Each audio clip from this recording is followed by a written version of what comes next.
Bueno, muy buenos días a todos los participantes que están atentos a estas ponencias que son pues una actualización y un recordar y una acúmulo de conocimientos que se van actualizando por cada día, pues, ¿no? Estoy muy agradecida a todos los que están participando, a los que están atentos y bueno, voy a empezar mi ponencia. Y por favor, les voy a pedir que anoten o manden sus preguntas, ¿no? De lo que les quede en duda, ¿no? Para resolverlos al final de la exposición, ¿ya? Bueno, este tema del día de hoy se trata básicamente de los accesos vasculares periféricos en neonatología, ¿no? Mis compañeras ya han hablado anteriormente sobre temas de la fisiología, de los tipos de catéteres, algunos temas importantes que son inherentes a este tema. Hoy me toca hablar a mí de los accesos vasculares, los catéteres y la manipulación de estos catéteres, ¿no? Ya, los accesos vasculares, dice, constituyen uno de los procedimientos invasivos más frecuentemente indicados en la UCI. ¿Qué enfermera, no solamente en la UCI neonatal, en UCI de adultos, creo que no hay enfermera que no coloque un acceso vascular, sea adulto, sea anciano, sea niño, cualquier edad, cualquier grupo etario, ¿no? Entonces, esto es uno de los procedimientos que son bandera de enfermería. Por lo cual es importante que, que el personal de enfermería, enfermeras, sean especialistas o sean una enfermera que recientemente salida del internado del SERUM, esté hábil en colocar una vía periférica, porque muchas veces de esa vía periférica, de ese buen acceso vascular, va a depender la vida de un paciente, ¿no? Sabemos muy bien que al realizar venopunciones e instalar infusiones endovenosas, están entre las competencias y habilidades, como les digo, que se deben saber hacer. No es que, pues bueno, ya aprenderé porque ya ahí, ¿no? O sea, uno debe saber colocar un acceso vascular periférico lo mejor posible, con la técnica correcta, respetando la bioseguridad del paciente, ¿no? Y respetando la bioseguridad también de la enfermera, ¿no? Entonces, es importante y por eso siempre es que se repite y se anima al personal de enfermería a hacer actualizaciones, a hacer recordares, a practicar en la canalización de un acceso vascular. Sabemos muy bien, o debemos tener en cuenta en nuestra mente cuando cogemos un vaso a través de un dispositivo intravascular, que estamos rompiendo la barra protectora del organismo. Sabemos muy bien que cuando canalizamos una vía periférica, al romper, al ingresar, al prácticamente agredir la piel con un dispositivo intravascular, estamos dejando una entrada a muchos microorganismos que pueden provocar enfermedad en el paciente, infección. Por ello es importante, como digo, ¿no? Que tengamos nuestras medidas de asepsia, ¿no? Y sepamos lo que estamos haciendo al colocar un dispositivo intravascular, ¿no? Muy bien, todos sabemos que el objetivo de colocar un acceso vascular es llegar al torrente sanguíneo, ¿no? ¿Por qué? Porque ahí vamos a administrar los medicamentos que pretendemos administrar, ¿no? Los dispositivos intravasculares actúan como cuerpos extraños, ¿no? Y como les dije, son vehículos para los microorganismos que colonizan la piel, y no solamente la piel, puede ingresar a tejidos más profundos y al torrente sanguíneo, provocándonos grandes infecciones, ¿no? ¿Cómo se define el término acceso vascular? ¿No? El término acceso vascular significa el ingreso de un dispositivo, ¿no?, al sistema circulatorio con distintas finalidades. O sea, uno, ¿por qué pone un dispositivo? No por gusto, porque se le ocurrió, porque, ay, bueno, vamos a ver qué pasa. No.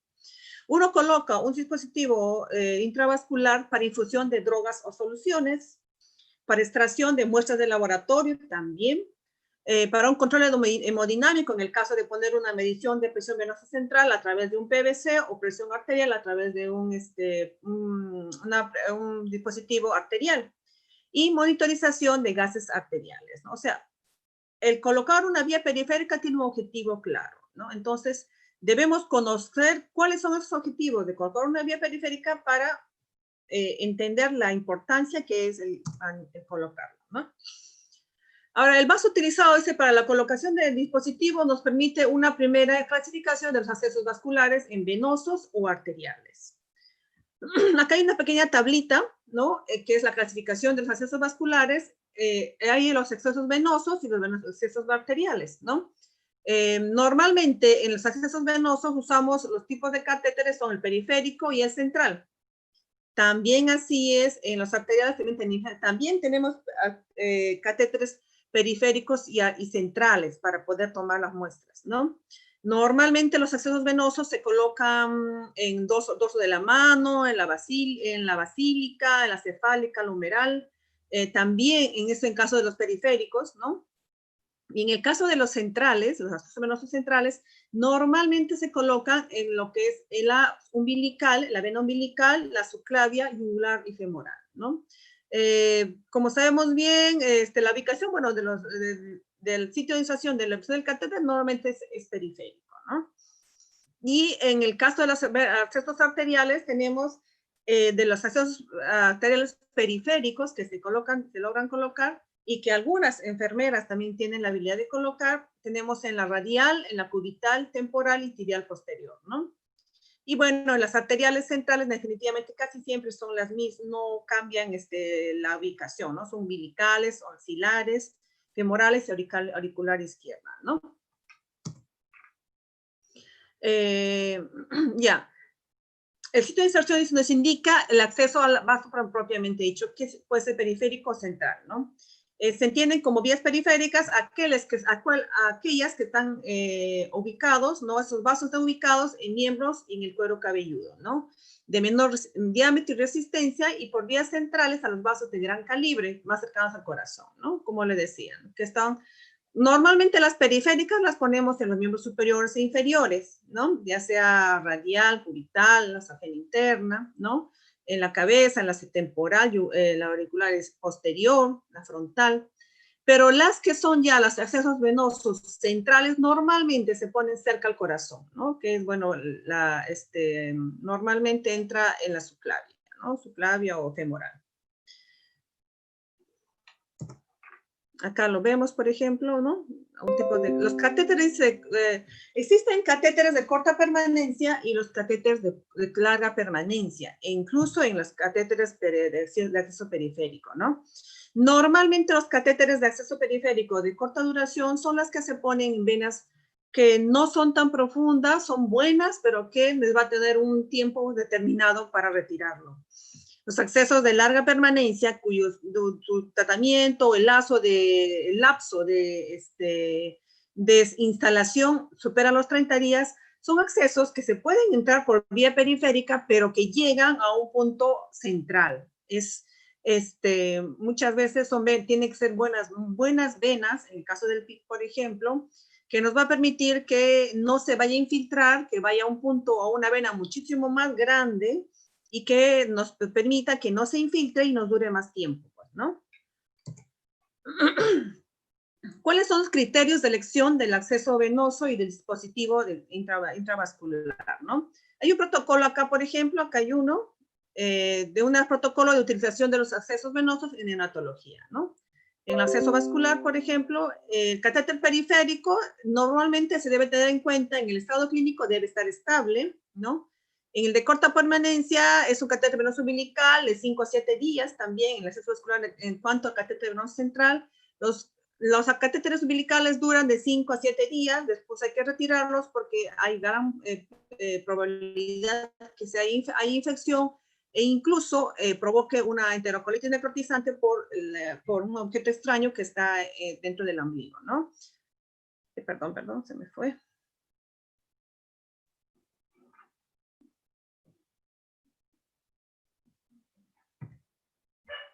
Vamos a pasar al anterior.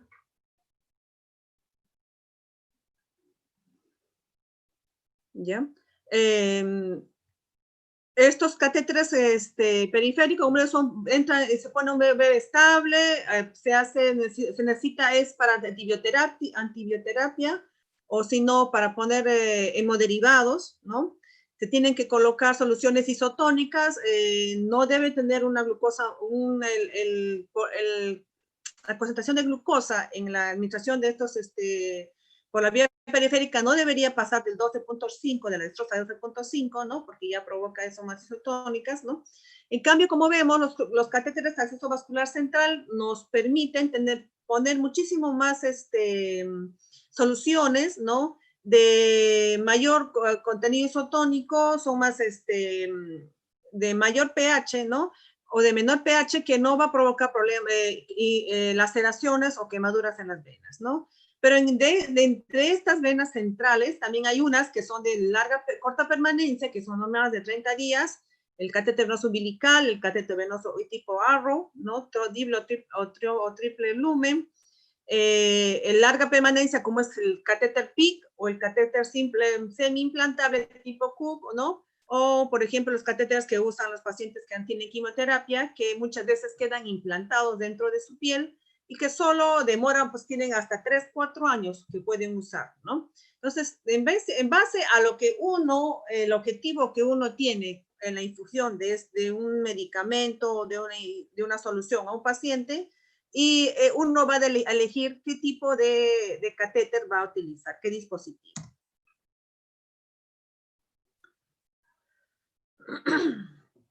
Dice, normalmente cuando canalizamos una vía periférica, cuando nos viene un paciente, deberíamos elegir en primer lugar los vasos de menor calibre, desde el extremo distal al proximal de los miembros, ¿no? O sea, en otras palabras, empezar, si tenemos un bebé y nos viene para ponerle una vía o ponerle una muestra, deberíamos empezar con las venas del dorso de la mano. ¿Por qué? Porque son son fáciles de acceder en primera instancia, ¿no?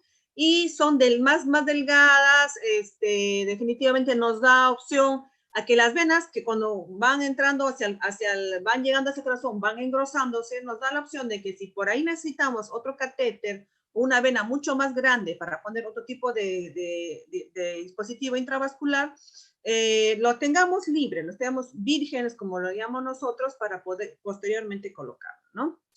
También es importante conocer la composición de las soluciones, por ejemplo, si te dicen vamos a colocar a un bebé que viene delicado, ya señorita licenciada, por favor póngale una vía y le voy a poner NPT. Entonces uno piensa, NPT, o sea, nutrición parenteral, definitivamente son soluciones más isotónicas, son pues soluciones que tienen mayor concentración mayor composición de químicos que pueden lesionar las vías periféricas.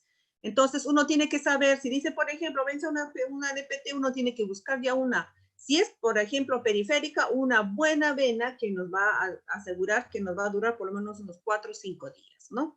En caso contrario, inmediatamente empezar a colocar un catéter, ¿no? De mayor duración, un catéter central.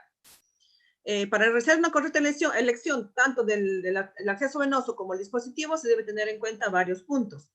El calibre del vaso a utilizar para los requerimientos del paciente, para qué quieres usar el acceso vascular, los factores de riesgo relacionados a la colocación del acceso vascular, la disponibilidad de recursos materiales adecuados a la necesidad del paciente. También, por ejemplo, si no tenemos un catéter PIC o no contamos con todos los dispositivos para poder colocar un catéter PIC, entonces no vamos a pretender buscar, pues, colocarle un PIC si no lo tenemos, ¿no? Acá hay unos cuadritos, por ejemplo, para qué se utiliza el dispositivo periférico en tipo de acceso venoso, el periférico, agujas de acero, catéteres de teflón. Normalmente, antes usaban generalmente agujas de acero y tal vez en algunos lugares lo usen como para poner un medicamento y retirar inmediatamente.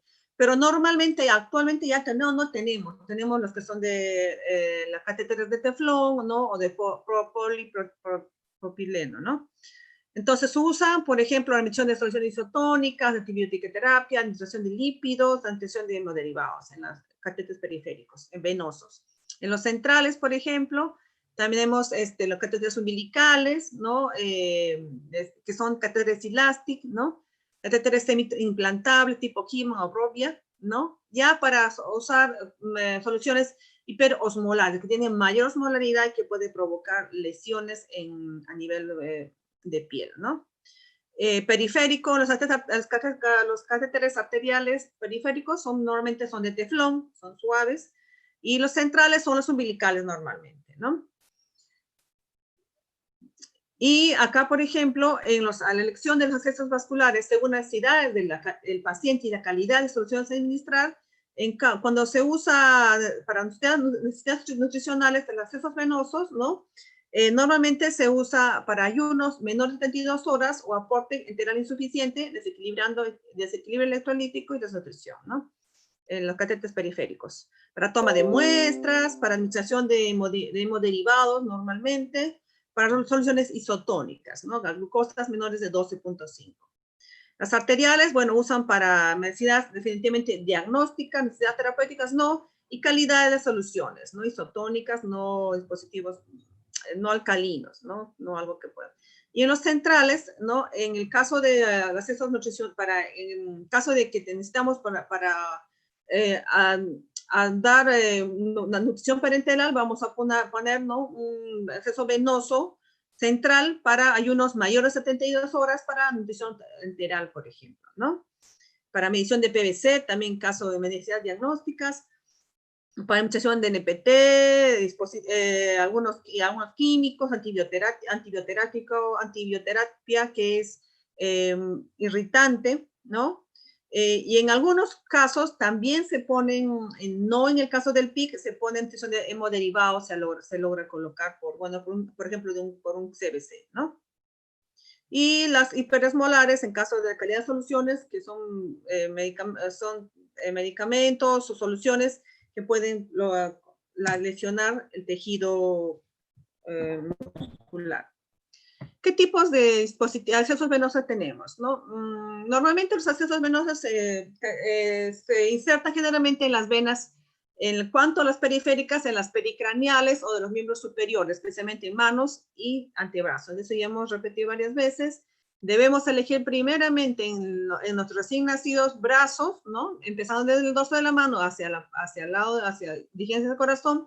O si no conseguimos en los accesos, los miembros superiores e inferiores, que muchas veces el bebé está tan edematizado que no logramos canalizar, le podemos poner las pericraniales, ¿no? Como vemos acá, las pericraniales definitivamente tenemos que cortar o rasurar el cuero cabelludo del bebé para que podamos acceder visualizar cómo debe ser correctamente las venas y para poder fijar también, porque si por ejemplo ponemos un acceso vascular en la cabecita y está con un cabellito, definitivamente ese tegader se va a levantar y nos va a asegurar una buena fijación, ¿no?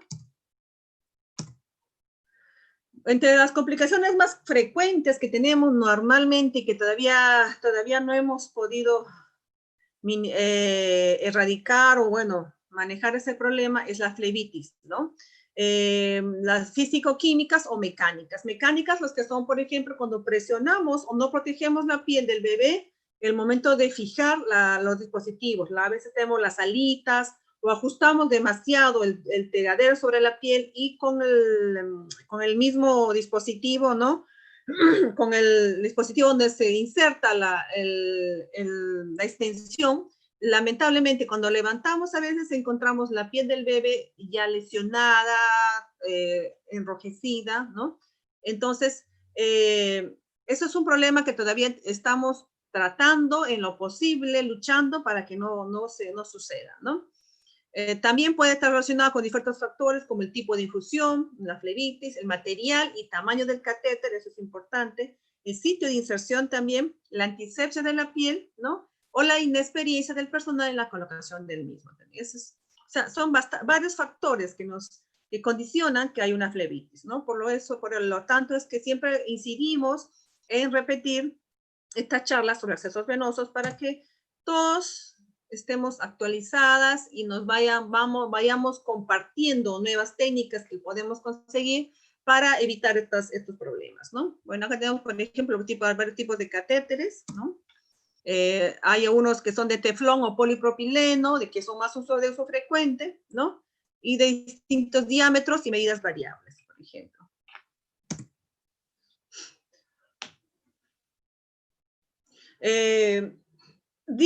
Bueno, como medida preventiva de la celulitis infecciosa, se propuso un recambio de los accesos vasculares periféricos, no en forma programada. Esto ha demostrado en varios estudios que la colonización del luz del catéter es proporcional al tiempo de permanencia. Cuanto más tiempo esté un catéter colocado en una vía periférica, la probabilidad de que este se infecte es mayor, ¿no? La incidencia de tromboflebitis y colonización bacteriana de los catéteres se incrementa cuando se permanece más de 72 horas. Por eso es que insistimos, por ejemplo, al menos en pediatría normalmente se cambian los catéteres, depende del catéter, de 3 a 5 días. No debería cambiarse en otra zona, ¿no? Es importante la higiene de la piel no previa para poder asegurar de que no se contamine ese catéter, ¿no?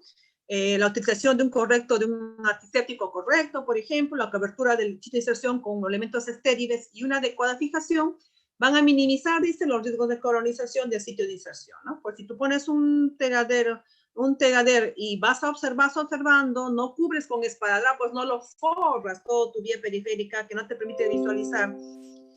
Tú vas a ir viendo, por ejemplo, si de repente tu vía está pasando bien, no observas enrojecimientos, no observas pus o no observas sangrado, lo ves limpio, puedes usar tal vez un poco más, ¿no? Entonces, si has hecho una antisepsia, has colocado un buen catéter en una buena vena, con un esparadrapo, con un tegader, con un apósito transparente que te permita observar, tal vez puedes dejarlo un poco más, ¿no? Antes de más de 72 horas, porque normalmente, por ejemplo, los recién nacidos no te dura mucho tiempo los catéteres, ¿no?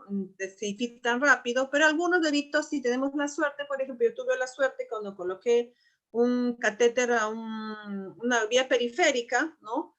En la axila, un bebito que era de difícil acceso venoso, los catéteres centrales se le salían a cada rato, le provocaba infección. Entonces yo le coloqué este catéter, lo fijé bien, como hice una buena antisepsia, y este catéter me duró prácticamente como cerca a 6, 7 días. Y yo volví al siguiente turno y me sorprendió ver el mismo catéter. Uy, dije, Dios mío, qué bueno, ¿no? Qué bueno por el bebé, porque a final de cuentas, él es el quien sufre cuando canalizamos, ¿no? Y el estar hincándole, estamos rompiendo la piel, provocando que este bebé pueda infectarse por ya no por el mismo sepsis intrahospitalaria, sino por las venopunciones que uno rompe la piel y puede provocar infecciones, ¿no? En cuanto a los accesos vasculares venosos centrales, tenemos una gran variedad. Uno de ellos es el catéter PIC, que son de corta o larga permanencia, ¿no? Que son de 2 o 3 lúmenes. Algunos son tunelizados, implantables, semi-implantables. Son distintos tipos de materiales, polipropileno, polivinilcloruro, el PVC, el astómetro de silicona, que es Silastic, que dura mucho más. Como dice, en el mercado hay cantidad de productos que cada vez se esmeran en sacar materiales que sean cada vez menos lacerantes o menos invasivos, ¿cómo les puedo decir? Dañinos para el paciente, ¿no? Que se adecúen mucho más a las características de cada persona. Cada uno tiene un uso específico, sus beneficios y sus riesgos. O sea, cada catéter no tiene de todo, nada es perfecto, ¿no? Las técnicas de inserción son variadas, algunos son catéteres más delgadas, como son el epicutáneo, se introducen a través de una aguja, que son delgaditas, ¿no? Y esta aguja introductora se retira, se pela o se rompe esa aguja y solo queda el catéter dentro, ¿no?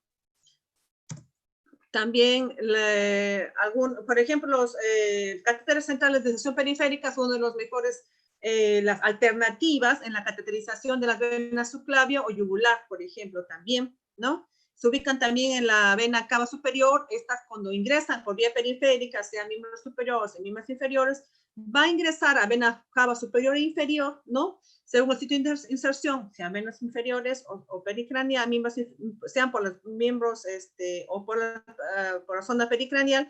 Entonces, estos son catéteres que van a durar mucho más tiempo. tienen menos complicaciones como son las trombosis o los hemotórax y son más fáciles de mantener que los catéteres venosos central. Son más delgados, son más flexibles, o sea, es uno de los, como dice, una de las vedettes, las top de la enfermería, ¿no? O de la canalización de vías centrales que deberíamos, cada enfermera deberíamos aprender a colocar porque es importante y es una de las, son uno de nuestros refuerzos para evitar que nuestros pacientitos sean canalizados constantemente, ¿no? Nos da muchísimo más tiempo de permanencia en catéter PICC. Puede durar, dice, la duración media de la cateterización oscila entre 10 a 73 días en pacientes hospitalizados y los que reciben terapia domiciliaria. También hay gente que también se van con sus catéteres, ¿no? Normalmente usamos para administración parenteral o por periodos largos o para infusión de destrozas de alta concentración, ¿no? En casos de pacientes que han hipoglicemia. Y bueno, gracias a Dios tiene menos índices de infección, ¿no? Son bajos sus índices de infección. Como ya le decía, se coloca por una vena del antebrazo, bueno, y es del antebrazo hasta normalmente usamos, casi siempre canalizamos la mediana o la cefálica, aunque yo, para serles sincera, yo prefiero la basílica, ¿no? Casi siempre tengo mejor acceso y demoro mucho menos tiempo canalizando un PICC por vía basílica porque va a ingresar directo. En cambio, la cefálica, por ejemplo, al nivel del hombro, hace una pequeña, acá hay hace una curvatura que hace que muchas veces se me ha hecho un bucle o se ha ido hacia la axila, se ha vuelto, ¿no? En cambio, la basílica normalmente es una vena muchísimo más directa que entra por la axila y va directamente al corazón. Solo que, bueno, la basílica a veces no se deja ver mucho. Otros catéteres por el venoso central, tenemos el catéter venoso central tunelizado semi-implantable, tipo Cook, ¿no? Estos son normalmente insertados por vía quirúrgica, no los colocamos nosotros, lo coloca el cirujano en sala de operaciones, ¿no? Los más frecuentes son utilizados son los Broviac o los Hickman, que son las marcas, ¿no? Son de material flexible, en silicona normal generalmente, y pueden tener una, dos o tres luces. Se usan normalmente en terapias intravenosas prolongadas, ejemplo, las quimioterapias, ¿no? Tiene una porción tunelizada y un manguito CAF de Dacron, ¿no? Ubicado antes del inicio de la salida del catéter, ¿no? Esto de silicona polimérica inhibe la migración de microorganismos dentro del tracto subcutáneo del catéter debido a que se forma un tejido fibroso alrededor del mismo, ¿no? Como les dije, estos son catéteres ya de mayor permanencia, se colocan en quirófano, bajo anestesia, ¿no? Introduciéndose por la vena subclavia, ingresan generalmente los cirujanos, ¿no? También pueden usar la vena yugular interna. Estas también llegan a la vena cava superior, ¿no? Por encima de la aurícula derecha. El extremo superior proximal se tuneliza aproximadamente 10 centímetros desde la zona de entrada en la vena a través de la fascia subcutánea de la pared torácica, ¿no? Tiene igual que cualquier catéter venoso central, tiene que confirmarse mediante una placa radiográfica, ¿no? También son relativamente bajas las tasas de infección en este tipo de catéteres. Aquí vemos, por ejemplo, todo el catéter, ¿no? Tiene un manguito CAF que va a quedar aquí dentro, ¿ya? Normalmente entra por su clavia, tiene un CAF subcutáneo que queda pegado hacia la piel, ¿no? Los fascitos vasculares arteriales periféricos que también solemos tener en neonatología son usualmente colocados dentro de la arteria radial o femoral y permiten el monitoreo continuo de la presión sanguínea y la medición de gases en sangre. Normalmente nosotros en nuestra experiencia como UCI neonatal en el Ramagliati, tenemos pacientes con accesos vasculares arteriales a aquellos bebitos que han sido entrado a una operación quirúrgica de corazón, ¿no? ya sea para colocar un Blaylock, un Blaylock o otro procedimiento, normalmente a veces hacían cateterismos, ¿no? Entonces, en sala casi siempre para monitorizar la presión venosa central invasiva o para hacer la toma de muestras, que es constante en este tipo de pacientes, nos mandan ya los cirujanos o el anestesiólogo casi siempre coloca un acceso vascular arterial. Nos mandan con ese acceso y nosotros lo mantenemos hasta que, bueno, ya el paciente se estabilice y ya veamos que ya no es necesario colocarlo, ¿no? El riesgo de estos catéteres parece ser igual a los del catéter venoso central, o sea que el riesgo de que haya una infección es un poco más alto a comparación de otros catéteres, ¿no? No hay estudios randomizados que aseguren que la rutina del reemplazo de este tipo de catéteres disminuye las infecciones, ¿no?, relacionadas. Por lo tanto, no se puede efectuar recomendaciones de cambio para los accesos vasculares periféricos, arteriales periféricos, ¿no? Supuestamente no deberían permanecer más de 5 días, pero bueno, realmente una cosa es la literatura y otra cosa es la práctica, que muchas veces por la necesidad de que el paciente normalmente el operado de corazón tiende a edematizarse, se hacen difíciles la visualización de sus venas periféricas, lo dejamos un poco más, ¿no?, para hacer la toma de muestras, ¿no?, que en este caso estos pacientes son constantes.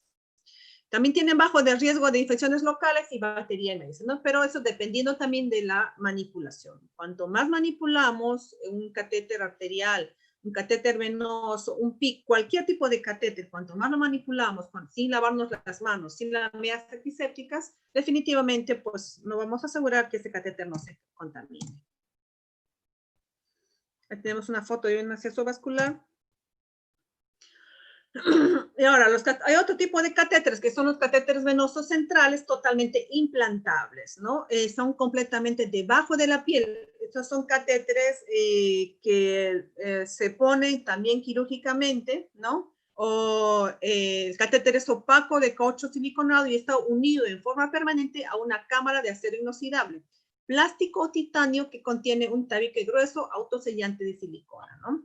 Esta se pone, como le dije, bajo la piel, preferentemente en el tórax o en el brazo. Normalmente yo, por ejemplo, he observado, estuve un tiempo trabajando en pediatría y roté por la unidad de oncohematología y ahí he observado en los pacientitos que normalmente en los pacientes preescolares, escolares, que les ponen estos catéteres, ¿no? Entonces están debajo de la piel, aparentemente uno no ve nada, solo ve una protuberancia ahí, pero está el catéter, ¿no? Como le digo, se ubica una especie de bolsillo subcutáneo al que queda sujeto mediante sutura, ¿no? Se accede al catéter a través de piel intacta y mediante una aguja tipo Uber, ¿no? Se coloca, o sea, prácticamente es como que te pusieran un tamborcito ahí y tú limpias la piel, introduces una aguja y por ahí fijas y por ahí es lo que se hace la inserción de las soluciones, ¿no? También su tasa de infección asociada son bajas, ¿no? Debido a que, como dicen, a que el portal queda ubicado debajo de la piel, no está expuesto, ¿no?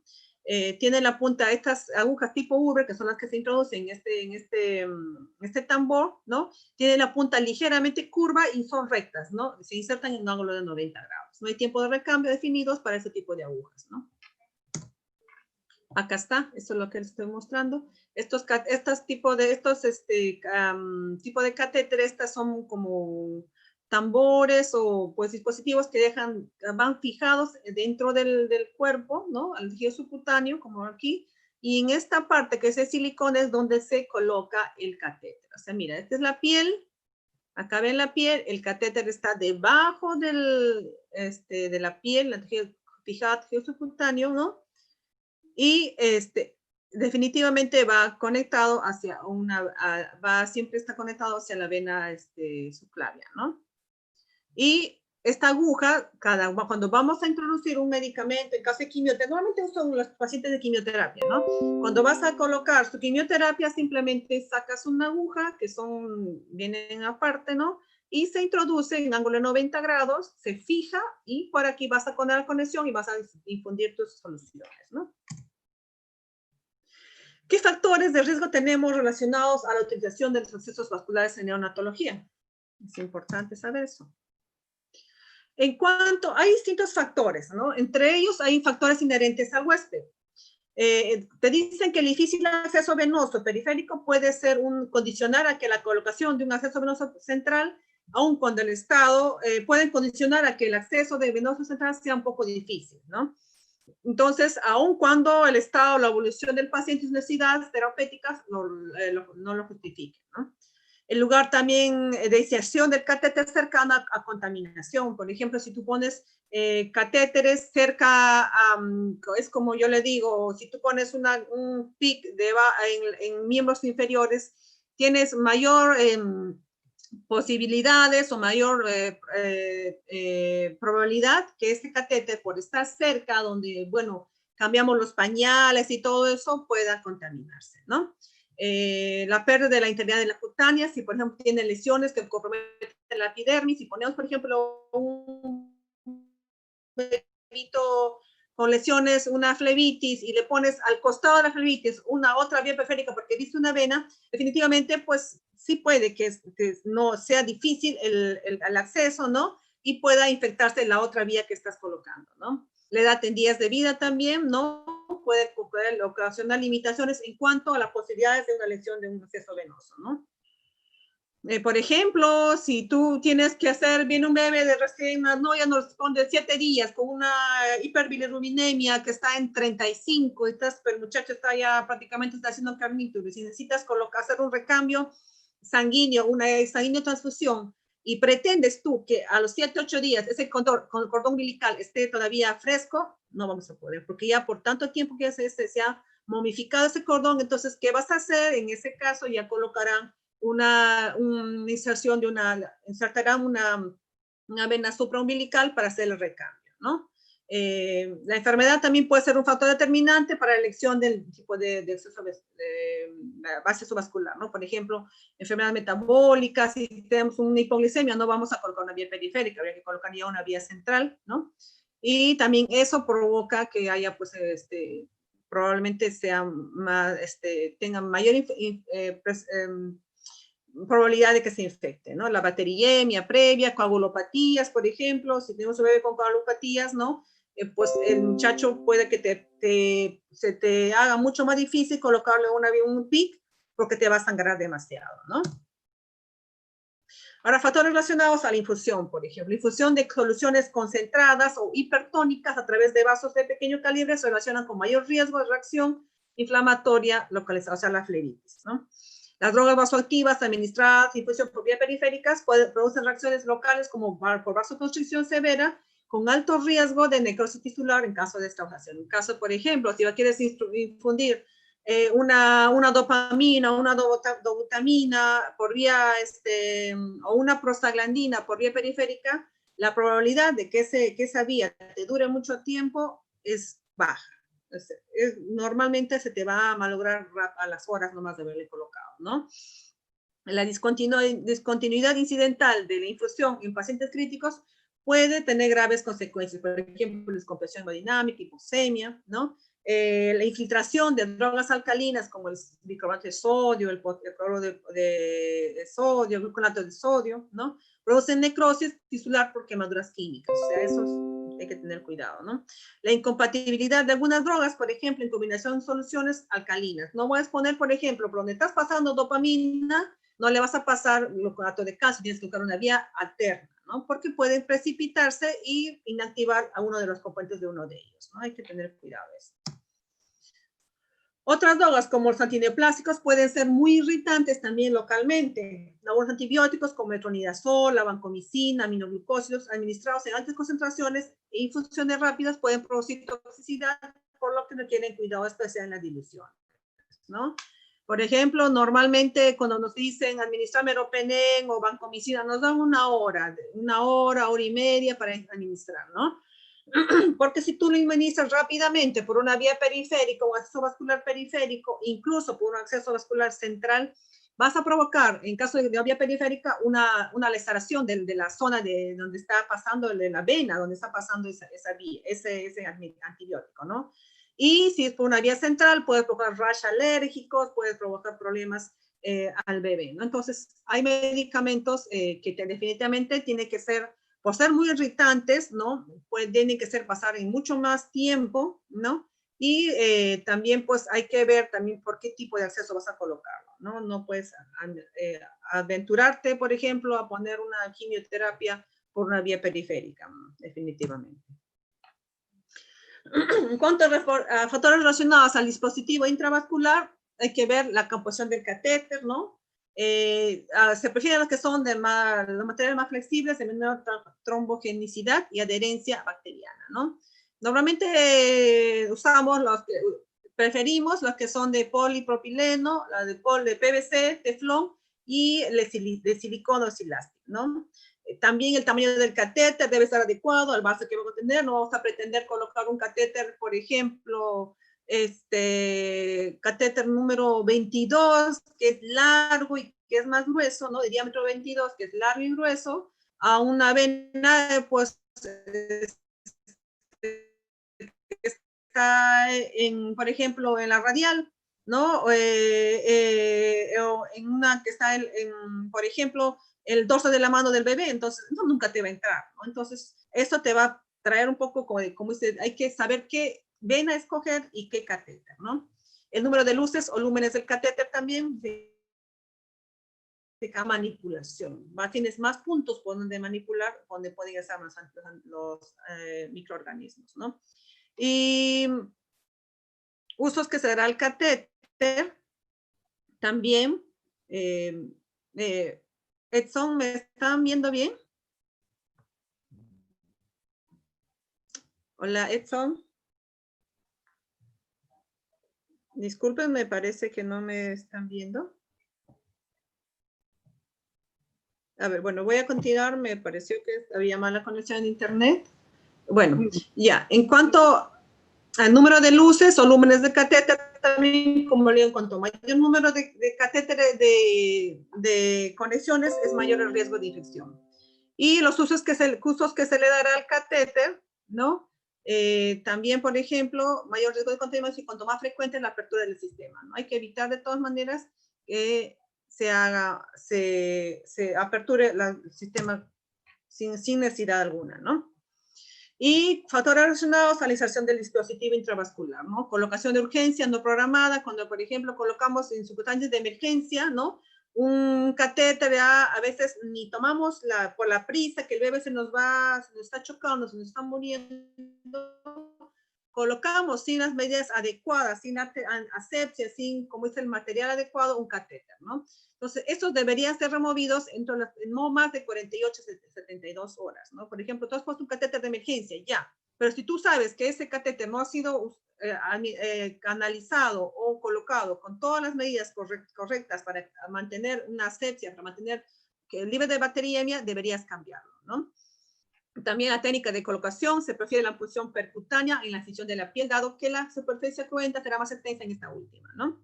La colocación de dispositivo por disección se asocia a una tasa mayor de infección, ¿no? O sea, deberíamos colocar de preferencia, debe ser la punción percutánea, o sea, la que colocamos, ¿no? Evitar lo que es hacer las flebotomías.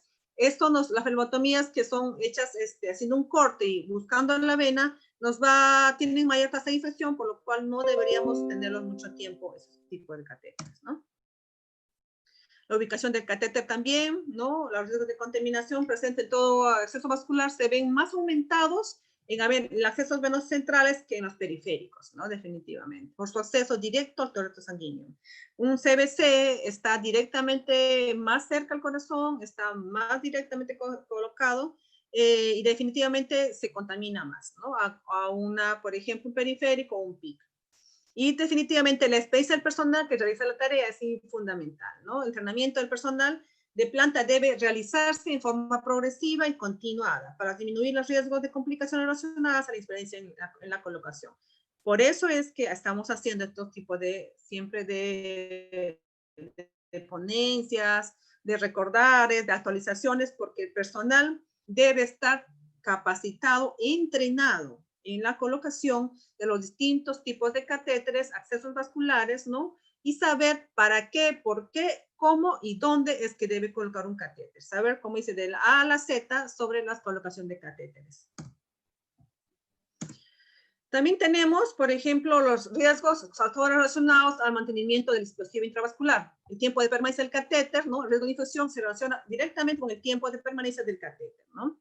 Cuanto más tiempo esté ese catéter colocado, si es un periférico, más tiempo de riesgo de infección. Si es que tienen conexiones agregadas al sistema, llaves de 3 vías, prolongador, etcétera, ¿no? El riesgo de que por ahí se introduzca un microorganismo es mayor. Entonces, debe ser la cantidad mínima e indispensable, ¿no? de prolongadores. Por ejemplo, actualmente en el mercado hay unas vías periféricas, yo conozco la marca Íntima, que ya tienen su prolongador, ya tienen su extensión, entonces una sola pieza con todo, con la catéter silicona, es que ya no tienes que estar abriendo ni manipulando mucho, solamente como dice, la parte terminal es donde uno lo conecta las soluciones, como por ejemplo, ¿no? Menos llaves, menos extensiones es mucho mejor porque el bebé la probabilidad de que se infecte es mucho menos, ¿no? También la frecuencia de la curación del sitio de inserción, ¿no? Es importante que establezcamos, como normaticemos en un servicio, los criterios de curación, ¿no? Del catéter. Pueden ser de acuerdo a cada situación, ¿no? Por ejemplo, por ejemplo, por ahí decían, unos servicios tienen la costumbre de curar los catéter PIC cada 5 días, 7 días, ¿no?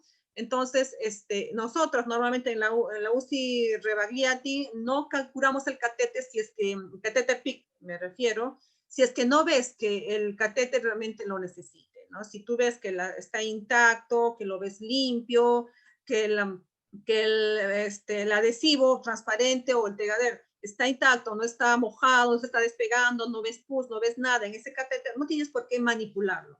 Porque cuanto más lo estás ahí curando, ahí tratando de que sea todo perfecto, vas rompiendo, como dice el circuito cerrado de ese procedimiento, ¿no? Y también pues vas debilitando el catéter cada vez que lo empiezas a curar. El recambio del catéter dice que no hay recomendación de cambio de sitio de las vías endovenosas periféricas en pediatría. No es que hay que estar, es recomendable cada ciertos días, por ejemplo, ¿no? Pero así que, por ejemplo, sea pues una regla general que tienes que cambiar cada día, si tú ves tu catéter que todavía funciona, deberías dejarlo todavía, ¿no? ¿Qué complicaciones tenemos, por ejemplo, con los catéteres venosos? ¿Qué complicaciones nos presentan normalmente, no?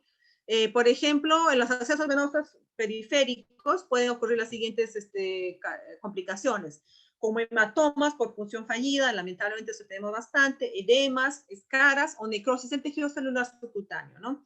Por infiltración o extravasación de las soluciones alcalinas ¿no? O reacción de inflamatoria localizada en la flebitis. En acceso venoso central, normalmente podemos observar la flebitis, una tromboflebitis, trombosis de grandes vasos, edema o necrosis del tejido celular subcutáneo, ¿no? Algunos hemos visto hidrotórax, kilotórax, embolia gaseosa o pérdida de sangre, ¿no? Debido a veces a la pérdida de sangre, a la desconexión, a no haberte dado cuenta, a veces conectamos nuestra vía periférica a una extensión, perdón, a una vía central, colocamos una jeringa perfusora con solución y no nos dimos cuenta, por ahí se abrió la llave y empieza a salir la sangre y a obstruirlo, ¿no? Entonces puede haber sangrado, ¿no? También sangrado por punto de inserción en el catéter venoso central. El catéter venoso arterial, acceso venoso arterial, a veces se presentan isquemias o trombosis, un vasoespasmo también, hipotermia y cianosis distal, ¿no? El acceso venoso arterial central, hay una alteración del flujo sanguíneo cerebral en infusiones o extracción brusca de sangre arterial. Hay que tener cuidado cuando hacemos extracciones, por ejemplo, de vías periféricas, de vías centrales arteriales, hay que hacerlo lento, no hay que jalar como que estuvieras con la prisa desesperado, que tienes que ir, marcar tu turno y ya tienes que irte, que no tienes tiempo y jalarla, por ejemplo, aspirar para tomar una muestra de sangre de forma violenta, porque esos cambios de flujo sanguíneo pueden provocar, ¿no? Alteraciones cerebrales, ¿no? Pueden provocar accidentes vasculares, isquemias, trombosis, vasoespasmos, tromboflebitis, trombosis de grandes vasos, ¿no? Puedes provocar trombos, una disminución del flujo urinario también, aumento progresivo de la tensión arterial, edemas y muchas cosas más, embolia gaseosa. O sea, hay que manipular. La manipulación de una vía central o una vía periférica debe ser gentil, con paciencia, suave. Nada que la prisa me gana y que tengo que hacerlo, porque las prisas, lamentablemente, lo perjudicas al paciente y te perjudicas tú, porque si el paciente hace un evento adverso, a quien van a hacer la denuncia es a ti, a la enfermera. Así que, por favor, siempre piensen con la cabeza fría cuando hagan un procedimiento. No importa el tiempo, solo si de emergencia puede ser un poco rápido, pero siempre hay que tomarse su tiempo para todo, ¿no? Por más que el médico te esté apurando, lamentablemente, tengo un médico que tiene la costumbre de chascarte los dedos como si fueras su empleada, ¿no? Entonces, evitar, no importa que el médico te diga lo que te diga, tú toma tu tiempo, mide tus procedimientos, ¿no? Haz tus procedimientos correctamente, sin que nadie te apure y tomando tus medidas como deben ser, ¿no? Porque las complicaciones de los accesos vasculares son varias. Entonces, y es responsabilidad de nosotros como personal de salud, como enfermeras, que somos los que colocamos estas vías, el de asegurar que no haya ninguna complicación con un acceso vascular. También hay complicaciones infecciosas asociadas que pueden ser locales o insistémicas, ¿no? Las primeras, que son las infecciosas locales, son normalmente por punto de entrada, la flebitis y relacionadas con el procedimiento de inserción, ¿no? Entre las segundas existen las bacterias relacionadas con el catéter mismo, ¿no? También, como digo, la flebitis es lamentablemente la complicación más frecuente de todas, ¿no? Y aunque su incidencia es muy variable, definitivamente es la que más nos sucede actualmente como complicaciones de los accesos vasculares, ¿no? Normalmente la mayoría de complicaciones infecciosas generalmente son asociadas a catéteres venosos centrales, ¿no? Básicamente a los CVCs, ¿no? Casi por PIC no se ha visto muchas complicaciones. A ver, hay una guía, te voy a dar para la prevención de complicaciones de infecciones relacionadas con catéteres intravenosos, que lo voy a leer. El personal debe se dice que se debe educar al personal acerca de uso de catéteres, ¿no? Eso es lo que hacemos actualmente, ¿no? En cuanto a sus indicaciones, a procedimientos adecuados para inserción, mantenimiento y medidas apropiadas para prevenir las infecciones relacionadas, ¿no? Evaluar periódicamente la competencia y adherencia de los profesionales. Designar personal específicamente entrenado para inserción y mantenimiento de catéteres intravasculares. Eso debería ser bueno, ¿no? Yo creo que es el éxito de algunos países como Estados Unidos que tienen personal específico para cada procedimiento. Personal que atiende al bebé, personal que pone medicinas intravenosas, personal que pone solo catéteres, ¿no? O sea, son personas que se especializan tanto en un punto que lo hacen a la perfección. Entonces, eso hace que tu atención definitivamente sea de calidad, ¿no? Lamentablemente no estamos, lamentablemente no estamos en este nivel porque la enfermera peruana actualmente, por la poca cantidad de personas que trabajamos en las unidades, somos las todistas. Todo hacemos nosotras, todo tenemos que saber, ¿no? Pero es bueno, de todas maneras, que nosotros estemos capacitándonos, entrenándonos para saber, o sea, hacernos hábiles en esos procedimientos, ¿no? Y también, como dice, asegurar la relación enfermera-paciente, ¿no? Tampoco es justo que la enfermera tenga, pues, 5 ventilados, ¿no? Y que aunque tiempo le va a poder hacer un procedimiento bien si tiene 5 ventilados. Debería asegurarse una relación enfermera-paciente. El lavado de manos, como ya te les dije, es fundamental, ¿no? Si no, un buen lavado de manos con nuestros 9, 10 pasos correctos, definitivamente no vamos a asegurar que ese acceso venoso sea el adecuado, ¿no? La limpieza y antisepsia de la piel debe lavarse normalmente, se sugiere, ¿no? Que debe hacerse con jabón antiséptico, ¿no? Para evitar, bueno, que se colonice el paciente a las 48 72 horas, ¿no? De permanecer en la UCI, ¿no?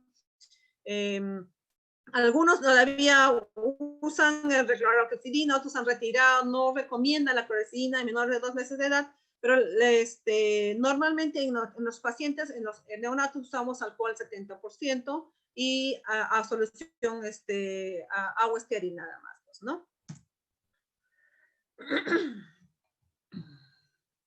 También debemos usar guantes limpios, estériles, ¿no? Deberíamos usar, si solo usamos las manoplas o los guantes no estériles, deberíamos no volver a tocar la zona de inserción donde vamos a poner el catéter, ¿no? Con ese guante, ¿no? Se limpia y si puedes agarrar el catéter, no agarrar la punta, sino agarrar las salidas del catéter, ¿no? Para colocar, ¿no? En caso contrario, que vas a palpar, tienes que ponerte un guante estéril, ¿no? También observar o palpar con regularidad las catéteres a través del apósito. Es importante para ver si está infiltrado, si está haciendo flebitis, pero es importante colocar un apósito transparente. Como les digo, miren, usar gases estériles o apósitos estériles transparentes y semipermeables para cubrir el punto de inserción, ¿no? Deberíamos contar realmente todos. Lo ideal es tener un apósito transparente, ¿no? Para fijar todo nuestro catéter y poder observar. Es importante, ¿no? Solo se reemplaza el apósito si está sudoso, sangrado en el punto de inserción, si es que está húmedo o despegado o visiblemente sucio. No se deben usar antibióticos tópicos en el sitio de inserción, ¿no? Por ejemplo, vamos a poner antibióticos antes para ponerle. No, eso no se hace. Suficiente con una buena higiene, con una buena antisepsia y cubrir con el apósito, ¿no? Y también definitivamente no deberíamos sumergir el catéter bajo el agua. Pues queremos bañar al bebé, mételo, ¿cómo sabe? Un apósito transparente y está fijado, lo metes con todo el agua. Al bebé lo sumerges en la tina para bañarlo. No deberíamos hacer eso porque definitivamente, por más bueno que sea tu apósito, se va a mojar. Entonces, es importante, ¿no? Que hay que cubrir el catéter. Si queremos introducir a un paciente, a un bebito, a una tinita, ¿no? Para bañarlo, deberíamos cubrir ese catéter para poder evitar que se moje. Ahora, es cuanto a la selección y reemplazo de los catéteres, ¿no? Seleccionar el catéter, la técnica y el sitio de inserción con menor riesgo de complicaciones mecánicas o infecciosas, teniendo en cuenta el tipo y duración de la esperada de la terapia intravenosa, ¿no? Retirar rápidamente cualquier catéter intravascular que no sea necesario. Tenemos a veces la mala costumbre, digo yo, que por ejemplo tenemos una vía periférica y dice, ya, licenciada, tome una muestra. Ah, ya, bueno, doctor. Y a veces, pues, por la mayor facilidad y porque es más fácil ordeñar para tomar la muestra de sangre, le ponemos colocamos una bránula para tomar la muestra, pero como es muy buena muestra, uy, dice, esta está buena, la dejas, la salinizas, le colocas su dispositivo, ¿no? Y lo dejas ahí. Y total que el bebé en ese plan termina con 2, 3, 4 vías periféricas. Entonces, no debería hacerse eso. Por ejemplo, no, si tú tienes una vía periférica que está adecuada, que está buena, deberías dejarla solo con una vía periférica, con un solo acceso vascular. Y las demás que tengas deberías quitarle, porque cuanto más accesos tengas, este niño tiene más probabilidades de que se infecte. No reemplazar de forma rutinaria los catéteres venosos centrales, dice, o arteriales, con el único propósito de reducir la incidencia de infecciones. No debería hacer eso, en realidad. Reemplazar los catéteres venosos periféricos en adultos a menos en cada 96 horas para prevenir flebitis. Eso es en adultos. En pacientes pediátricos puede mantenerse hasta que el tratamiento intravenoso finalice, ¿no? Bueno, por ejemplo, si tienes una vía, un chico que va a tener, pues, 14 días de antibiótico, tampoco vas a tener con 14 días con la misma vía periférica, por más que la veas buena. Tendrías que retirarle de todas maneras a los 7 días, a volver ya que definitivamente casi nunca nos dura tantos días, ¿no? Entonces, deberíamos evitar eso. Usar un criterio clínico para determinar cuándo reemplaza un catéter, lo que les diga, dependiendo de usted, de la presencia de fiebre, por ejemplo, ¿no? No cambiar catéteres en pacientes con bacteriemia o fungemia, si es poco probable que la fuente de infección sea el catéter, ¿no? Si el catéter tú lo ves limpio y está pasando bien y tú no ves ninguna causa por la cual esté provocando esa fiebre, entonces no le deberías quitar, ¿no? Reemplazar cualquier catéter venoso central de corta duración solo si observa salida de material purulento por el punto de inserción, ¿no? O sea, no es que ya, oye, ¿sabes qué tiene ya? Bueno, pues en caso de nuestros neonatos, ese catéter tiene pues ya 4 días, 5 días, no hay que reemplazarlo, no se reemplace si es que realmente no ves que el catéter venoso central tenga un motivo para reemplazarlo, ¿no? Otro punto también importante que hay que tener en cuenta que solo reemplazar los catéteres venosos centrales si el paciente está hemodinámicamente inestable.